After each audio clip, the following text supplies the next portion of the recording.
Mount આબુમાં પહાડ પરનો road તૂટ્યો છે. ભારે વાહનોની અવરજવર બંધ કરી દેવાઈ છે. ધોમ વરસાદમાં રસ્તાનો એક ભાગ ધરાશાયી થતા પ્રવાસીઓમાં ભયનો માહોલ છવાયો છે. તંત્રએ તાત્કાલિક ધોરણે સમારકામ શરૂ કર્યું છે. અમદાવાદમાં ગઈકાલ મોડી રાતથી વરસાદી માહોલ જામ્યો છે. ભારે વરસાદને પગલે વાસણા બેરેજના કુલ 27 ગેટ ખોલવામાં આવ્યા અને સાબરમતીમાં પાણી છોડવામાં આવ્યું છે. તો નીચાણવાળા વિસ્તારોને એલર્ટ પર રાખવામાં આવ્યા છે.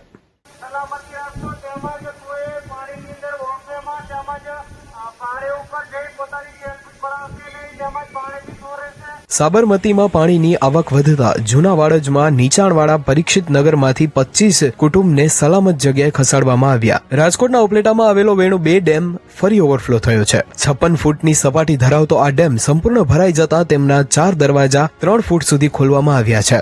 મોજ ડેમના પણ 3 દરવાજા 3 ફૂટ સુધી ખોલવામાં આવ્યા. શામળાજી ઉદયપુર હાઈવે પર ભૂસ્ખલનની ઘટના સામે આવી છે. ડુંગર પરથી મોટા મોટા પથ્થરો નીચે આવ્યા છે, જેના કારણે રસ્તા બ્લોક થયા છે.